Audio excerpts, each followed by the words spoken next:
प्यारे बच्चों, सुप्रभात। आओ हिंदी व्याकरण और हिंदी भाषा सीखें कार्यक्रम में आप सबका हार्दिक स्वागत है।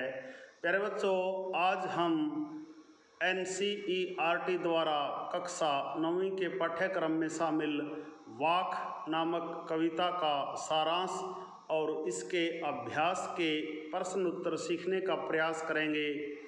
प्यारे बच्चों, वाक कश्मीरी कवित्री ललद्यद जी की महत्वपूर्ण रचना है, जिसमें उन्होंने ईश्वर प्राप्ति के लिए किए जाने वाले प्रयासों को व्यर्थ बताया है।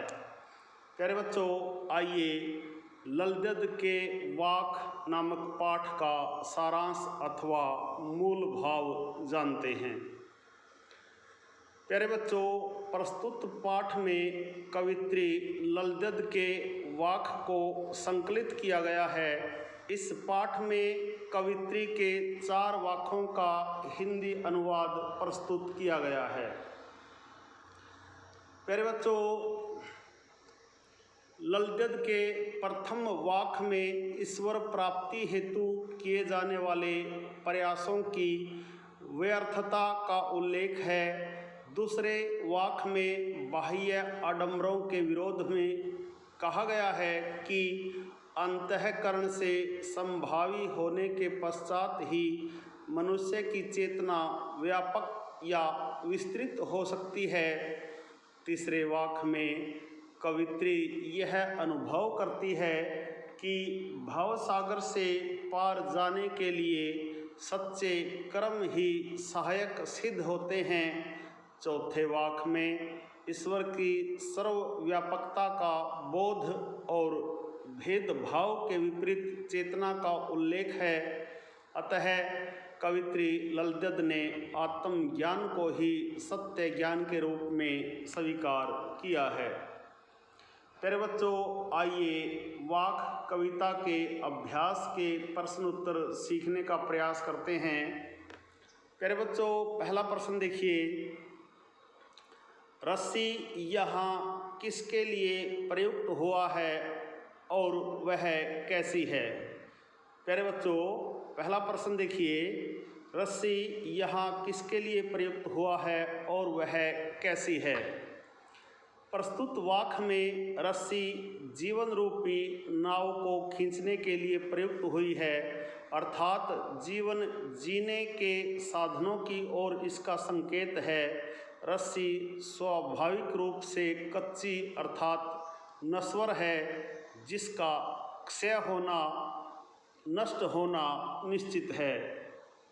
प्यारे बच्चों, प्रश्न नंबर 2 देखिए, कवित्री द्वारा मुक्ति के लिए किए जाने वाले प्रयास व्यर्थ क्यों हो रहे हैं? कवित्री जीवन भर ईश्वर या परमात्मा से मिलन के सारे उपाय करके थक गई और उसकी मृत्यु का समय निकट आ गया, किंतु फिर भी ईश्वर से मिलन सुनिश्चित न हो पाया, तो उसे लगने लगा कि ईश्वर प्राप्ति के उसके प्रयास व्यर्थ हो रहे हैं। प्यारे बच्चों, प्रश्न नंबर 3 देखिए, कवित्री का घर जाने की चाह से क्या तात्पर्य है? कवित्री का घर जाने की चाह से तात्पर्य है कि वह ईश्वर से मिलने या उसके सानिध्य में जाने की चाह से बंधी हुई है। प्यारे बच्चों, प्रश्न नंबर 4 देखिए, बंद द्वार की संकल खोलने के लिए ललद्यद ने क्या उपाय सुझाया है? प्यारे बच्चों, बंद द्वार की संकल खोलने के लिए ललद्यद ने क्या उपाय सुझाया है? उत्तर देखिए, कवित्री ने बंद द्वार की संकल खोलने के लिए उपाय सुझाया है कि मनुष्य को अपने जीवन में संतुलन बनाए रखना चाहिए, न उसे ज़्यादा भोग करना चाहिए और न ही ज़्यादा त्याग करने का प्रयत्न करना चाहिए, तभी वह संभावी बन सकेगा। तत्पश्चात हम में व्यापक चेतना जागृत होगी, मन सारे आडंबर युक्त बंधनों से मुक्त हो सकेगा तथा हमारे हृदय में उदारता की भावना जागृत होगी। प्यारे बच्चों, प्रश्न नंबर 5 देखिए। ईश्वर प्राप्ति के लिए बहुत से साधक हठ योग जैसी कठिन साधना भी करते हैं, लेकिन उससे भी लक्ष्य प्राप्ति नहीं होती। यह भाव किन पंक्तियों में व्यक्त हुआ है? प्यारे बच्चों, ईश्वर प्राप्ति के लिए बहुत से साधक हठ योग जैसी कठिन साधना भी करते हैं, लेकिन उससे भी लक्ष्य प्राप्ति नहीं होती। यह भाव निम्नलिखित पंक्तियों में व्यक्त हुआ है। कवित्री ललित जी कहती हैं, आई सिद्धि राह से गई न सिद्धि राह, आई सिद्धि राह से गई न सिद्धि राह, सुषुम सेतु पर खड़ी थी बीत गया दिन आहा, जेब टटोली कोड़ी न पाई, माझी को दूं क्या उतराई। प्यारे बच्चों, प्रश्न नंबर 6 देखिए। ज्ञानी से कवित्री का क्या अभिप्राय है? ज्ञानी से कवित्री का क्या अभिप्राय है? प्यारे बच्चों, ज्ञानी से कवित्री का अभिप्राय ईश्वर से समीपता है, अर्थात जो ज्ञानी होगा वो सर्वप्रथम स्वयं को जानने का प्रयत्न करेगा, तभी वह ईश्वर को पहचान कर पा सकेगा। प्यारे बच्चों, प्रश्न नंबर 7 देखिए। भाव स्पष्ट कीजिए। वाक्य की एक पंक्ति दी गई है, उसका भाव स्पष्ट करना है। पंक्ति है, जेब टटोली कौड़ी न पाई, जेब टटोली कौड़ी न पाई।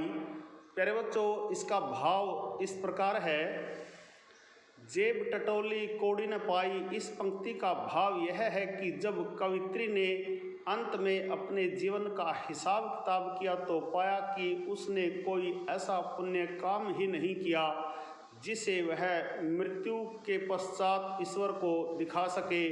उसने तो सारा जीवन हठ योग में व्यतीत कर दिया। प्यारे बच्चों, इसका ख भाग देखिए। खाकर कुछ पाएगा नहीं, न खाकर बनेगा अहंकारी। प्यारे बच्चों, इस पंक्ति का अर्थ देखिए। खाकर कुछ पाएगा नहीं, न खाकर बनेगा अहंकारी। इस पंक्ति का भाव यह है कि यदि मनुष्य अपने जीवन में सिर्फ उपभोग करने की लालसा रखेगा तो वह कुछ हासिल नहीं कर सकेगा, और यदि सारे भोग उपभोग का त्याग करके त्यागी बन जाएगा, अर्थात स्वार्थमय जीवन जीने लगेगा, तो वह अहंकारी बन जाएगा। इस प्रकार वह अपने पतन की ओर अग्रसर हो जाएगा। प्यारे बच्चों, यह थे ललगद के पाठ पर आधारित प्रश्न उत्तर। आशा है आपको अच्छी प्रकार से समझ में आए होंगे। प्यारे बच्चों, ललगद के वाक्यों का सारांश और इसके अभ्यास के प्रश्नोत्तरों पर आधारित आज का यह छोटा सा वीडियो यदि आपको पसंद आए तो इस वीडियो को लाइक, कमेंट और ज़्यादा से ज़्यादा शेयर ज़रूर करें। प्यारे बच्चों, यदि आप वास्तव में गंभीरता के साथ हिंदी व्याकरण और हिंदी भाषा को सीखना चाहते हैं तो आपके अपने YouTube चैनल संगम टीवी हिंदी व्याकरण को सब्सक्राइब जरूर करें और वीडियो पर दिए बेल आइकन को ज़रूर दबाएं, ताकि संगम टीवी हिंदी व्याकरण पर पढ़ाए जाने वाले पाठों का सबसे सरल और सटीक विश्लेषण यूट्यूब पर अपलोड होते ही उसका नोटिफिकेशन सबसे पहले आपके पास पहुंचे। प्यारे बच्चों, खुश रहें, मस्त रहें, योगा करें, स्वस्थ रहें। आपका दिन मंगलमय हो।